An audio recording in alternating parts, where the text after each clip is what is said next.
আকাশবাণী খবর পড়ছি শঙ্কর মুখোপাধ্যায়। বিশেষ খবর, প্রধানমন্ত্রী নরেন্দ্র মোদী নতুন সংসদ ভবনের শিলান্যাস করছেন। অনুষ্ঠান চলছে। শ্রী মোদী বলেছেন যে পিএম ওয়ানি প্রকল্প প্রযুক্তি বিশ্বে বিপ্লব আনবে এবং দেশজুড়ে ওয়াইফাই সংযোগ ব্যবস্থার ব্যাপক উন্নতি ঘটাবে। জম্মু কাশ্মীরে জেলা উন্নয়ন পরিষদ নির্বাচনের পঞ্চম দফার ভোটগ্রহণ এগিয়ে চলেছে। উত্তরপ্রদেশ সরকার কোভিড টিকা দেওয়ার জন্য রাজ্য জুড়ে ৩৫,০০০ কেন্দ্র গড়ে তুলবে।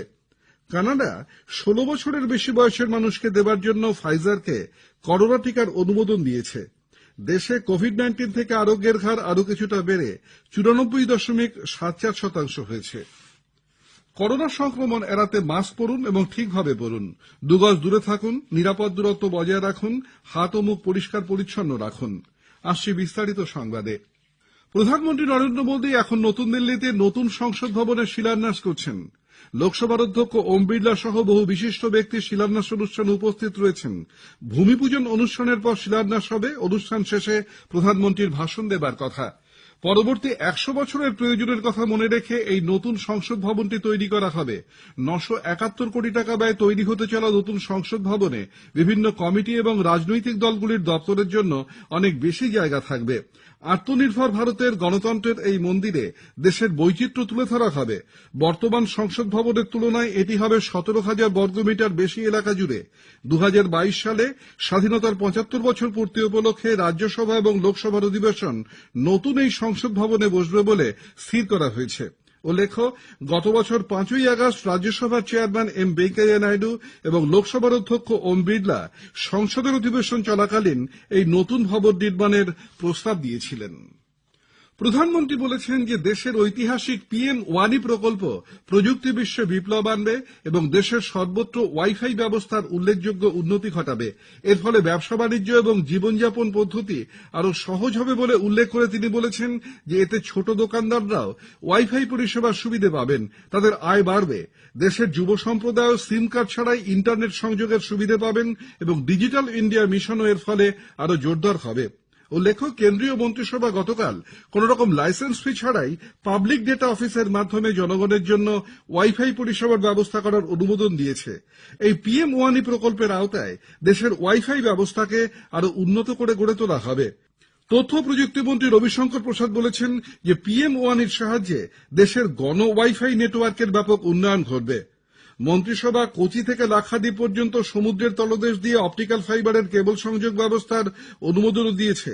অরুণাচল প্রদেশ এবং আসামের ২টি জেলাকে মোবাইল নেটওয়ার্কের আওতায় আনতে মন্ত্রিসভা একটি প্রকল্পের অনুমতি দিয়েছে।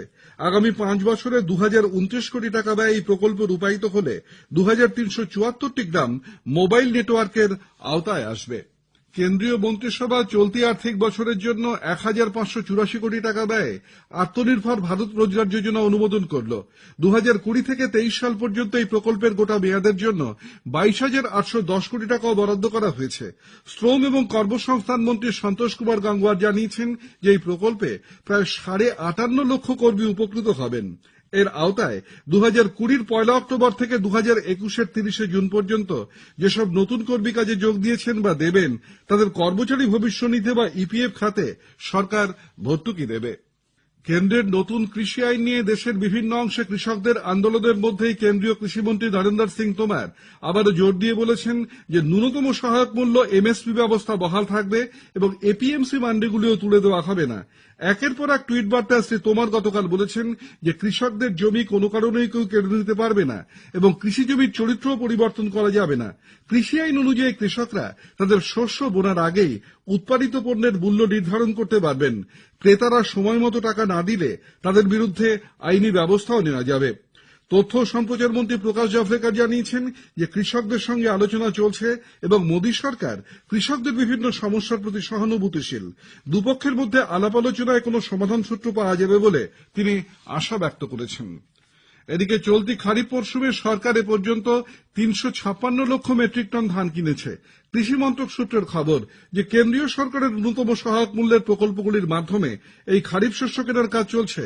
এর মধ্যে পাঞ্জাব থেকেই কেনা হয়েছে সবচেয়ে বেশি ২০২ লক্ষ মেট্রিক টন। মোট ৩৭,৩৮,০০০ কৃষক এতে উপকৃত হয়েছেন। খরচ হয়েছে এখনো পর্যন্ত ৬৭,২৪৮ কোটি টাকা। জম্মু কাশ্মীরে জেলা উন্নয়ন পরিষদের নির্বাচনের পঞ্চম দফায় 37টি আসনে আজ ভোট নেওয়া হচ্ছে। এর মধ্যে কাশ্মীর ডিভিশনের 17টি এবং জম্মু ডিভিশনের 20টি আসন রয়েছে। সকাল 7টায় ভোট গ্রহণ শুরু হয়েছে, চলবে দুপুর 2টো পর্যন্ত। 70 জন মহিলা সহ মোট 299 জন প্রার্থী নির্বাচনে প্রতিদ্বন্দ্বিতা করছেন। আসামে বোড়োল্যান্ড আঞ্চলিক পরিষদ BTA এর নির্বাচনের চূড়ান্ত দফায় চিরাং এবং কোকরাঝাড় জেলায় আজ ভোট নেওয়া হচ্ছে। সবশেষ পাওয়া খবর অনুযায়ী শান্তিপূর্ণভাবে ভোট গ্রহণ এগিয়ে চলেছে। এ খবর আপনারা শুনছেন আকাশবাণী থেকে। উত্তরপ্রদেশ সরকার রাজ্য জুড়ে 35,000 টিকাদান কেন্দ্র তৈরি করবে। প্রত্যেকটি কেন্দ্রেই 24 ঘন্টা CCTV নজরদারি থাকবে। টিকা নিয়ে যাবার জন্য যেসব গাড়ি ব্যবহার করা হবে সেগুলিতে GPS থাকবে। মুখ্যমন্ত্রী যোগী আদিত্যনাথের পৌরোহিত্যে এক উচ্চ পর্যায়ের বৈঠকে গতকাল এই সিদ্ধান্ত হয়। টিকা সংরক্ষণের জন্য স্বাস্থ্য দপ্তরকে সম্পূর্ণ কার্যকর একটি পরিকল্পনা প্রস্তুত করতে বলা হয়েছে। টিকা দেওয়ার প্রশিক্ষণের কাজ নিয়েও মুখ্যমন্ত্রী মূল প্রশিক্ষকদের সঙ্গে কথা বলেছেন। কানাডা 16 বছরের বেশি বয়সী নাগরিকদের জন্য ফাইজারের করোনা টিকার অনুমোদন দিয়েছে। টিকার কার্যকারিতা এবং নিরাপত্তা সম্পর্কে পর্যালোচনা করার পরেই এই অনুমোদন দেওয়া হয় বলে সেদেশের স্বাস্থ্য মন্ত্রক জানিয়েছে। কানাডার প্রধানমন্ত্রী জাস্টিন ট্রুডো বলেছেন যে ফাইজার টিকার প্রথম ডোজ আগামী সপ্তাহেই দেশের 14টি টিকা বিতরণ কেন্দ্রে পৌঁছে যাবে। মার্কিন যুক্তরাষ্ট্র এবং বেলজিয়াম থেকে প্রথম দফায় 2,49,000 ফাইজার টিকা কানাডায় পাঠানো হচ্ছে। মার্কিন যুক্তরাষ্ট্রের ভাবী রাষ্ট্রপতি জো বাইডেন তার প্রশাসনের প্রথম 100 দিনের মধ্যেই 10 কোটি টিকা দেওয়ার অঙ্গীকার করেছেন। তিনি বলেছেন যে প্রথম 100 দিনের মধ্যে করোনার বিরুদ্ধে লড়াই শেষ হয়ে যাবে একথা তিনি দিচ্ছেন না, তবে এই সময়ের মধ্যে করোনার বিরুদ্ধে লড়াই অন্য মাত্রা পাবে এবং মার্কিন নাগরিকদের জীবনযাত্রার মানেরও উন্নতি ঘটবে। 60 জনেরও বেশি বিদেশি প্রতিনিধি দলের একটি দল গতকাল হায়দ্রাবাদে ভারত বায়োটেক লিমিটেডের 2টি গবেষণাগার পরিদর্শন করেন। কোভিড-19 প্রতিষেধক তৈরির জন্য কি কি পদক্ষেপ করা হচ্ছে সে সম্পর্কে তাদের অবহিত করা হয়। ভারত বায়োটেকের প্রতিষ্ঠাতা কৃষ্ণ বেল্লা জানিয়েছেন যে আগামী বছরের শেষ নাগাদ 50 কোটি কোভ্যাক্সিন তৈরির লক্ষ্যমাত্রা স্থির হয়েছে। 3 ধরনের কোভ্যাক্সিন তৈরির কথাও ভাবা হচ্ছে। প্রথম ধরনের হবে শিশু এবং গর্ভবতী মহিলাদের জন্য, দ্বিতীয়টি ক্যান্সার আক্রান্ত এবং কিডনি রোগীদের জন্য এবং তৃতীয়টি হবে আমজনতার জন্য। নাকের মধ্য দিয়ে যাতে এই প্রতিষেধক দেওয়া যায় সেই চেষ্টাও চলেছে বলে তিনি উল্লেখ করেন। এদিকে দেশে কোভিড-19 থেকে আরোগ্যের হার বেড়ে হয়েছে 94.74%। গত 24 ঘন্টায় নতুন করে আক্রান্ত হয়েছেন 31,522 জন, রোগমুক্ত হয়েছেন 37,725 জন। এই নিয়ে মোট 97,67,372 জন আক্রান্তের মধ্যে সুস্থ হয়ে উঠেছেন 92,53,306 জন। কেন্দ্রীয় স্বাস্থ্য মন্ত্রক সূত্রে আজ সকালে খবর জানা গেছে। বর্তমানে দেশে অ্যাক্টিভ রোগীর সংখ্যা 3,72,293, যা মোট আক্রান্তের 3.81%। একদিনে আরো 412 জনের মৃত্যু হওয়ায় মোট মৃতের সংখ্যা বেড়ে হয়েছে 1,41,772। মৃত্যুর হার 1.45% রয়েছে। কলকাতার উডল্যান্ডস হাসপাতালে চিকিৎসাধীন রাজ্যের প্রাক্তন মুখ্যমন্ত্রী বুদ্ধদেব ভট্টাচার্যের শারীরিক অবস্থা সংকটজনক হলেও এখন স্থিতিশীল। তার শরীরে কার্বন ডাই অক্সাইডের মাত্রা কমে অক্সিজেনের মাত্রা বৃদ্ধি পেয়েছে। তার চিকিৎসায় গঠিত 5 ডক্টরের মেডিকেল বোর্ড আজ সকালে বৈঠকে বসেন। পরিবারের সদস্যরা উপস্থিত ছিলেন। স্থির হয়েছে যে শ্রী ভট্টাচার্যকে ভেন্টিলেশনেই রাখা হবে এবং পর্যায়ক্রমে ভেন্টিলেশন সাপোর্ট কমিয়ে আনার চেষ্টা করা হবে। তার রক্তচাপ, নাড়ির গতি, অক্সিজেন মাত্রা এবং হৃদযন্ত্রের অবস্থা বর্তমানে স্থিতিশীল। বুদ্ধবাবুর নিউমোনিয়া ধরা পড়লেও কোভিড নমুনা পরীক্ষায় নেগেটিভ পাওয়া গেছে। সিটি স্ক্যানেও কিছু সমস্যা রয়েছে। উল্লেখ্য, ক্রনিক সিওপিডি রোগী বুদ্ধবাবুকে গতকাল অচৈতন্য অবস্থায় ওই হাসপাতালে ভর্তি করা হয় এবং তাকে মেকানিক্যাল ভেন্টিলেশনে রাখা হয়। বিজেপির সর্বভারতীয় সভাপতি জেপি নাড্ডা আজ পশ্চিমবঙ্গ সফরের দ্বিতীয় দিনে ডায়মন্ড হারবারে জনসভা করবেন। গতকাল কলকাতার ভবানীপুর বিধানসভা এলাকায় গিয়ে ৮ নয় অন্যায় কর্মসূচির অঙ্গ হিসেবে তিনি গৃহ সংকল্প অভিযানে অংশ নেন এবং বাড়ি বাড়ি গিয়ে লিফলেট বিলি করেন।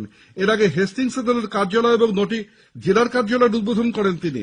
সেখানে কিছু লোক শ্রী নাড্ডাকে কালো পতাকা এবং কৃষি আইন প্রত্যাহারের দাবিতে বিক্ষোভ দেখায়। বিজেপি নেতা মুকুল রায়ের অভিযোগ যে মুখ্যমন্ত্রীর নির্দেশে এই বিক্ষোভ দেখানো হয়েছে। এদিকে বিজেপি রাজ্য সভাপতি দিলীপ ঘোষ জেপি নাড্ডার নিরাপত্তায় গাফিলতি ছিল বলে অভিযোগ করেছেন। সশস্ত্র লোকেরা তার উপর হামলা চালাতে এসেছিল বলে শ্রী ঘোষ কেন্দ্রীয় স্বরাষ্ট্রমন্ত্রী অমিত শাহকে চিঠি দিয়েছেন।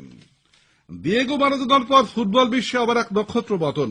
চলে গেলেন 82 বিশ্বকাপ ফুটবলের নায়ক ইটালির পাওলো রোসি। বয়স হয়েছিল 64 বছর। সর্বকালের অন্যতম সেরা ইটালির এই ফরোয়ার্ড জুভেন্টাস এবং এসি মিলানের হয়ে অসংখ্য ক্রীড়া নৈপুণ্যের স্বাক্ষর রাখেন। 82 বিশ্বকাপে তিনি একই সঙ্গে গোল্ডেন বুট এবং গোল্ডেন বলও জেতেন। শেষ করার আগে খবরের বিশেষ কিছু অংশ আরেকবার। প্রধানমন্ত্রী নরেন্দ্র মোদী এখন নতুন সংসদ ভবনের শিলান্যাস করছেন। শ্রী মোদী বলেছেন যে PM ওয়ানি প্রকল্প প্রযুক্তি বিশ্বে বিপ্লব আনবে এবং দেশ জুড়ে ওয়াইফাই সংযোগ ব্যবস্থার ব্যাপক উন্নতি ঘটাবে। খবর আপাতত এ পর্যন্ত।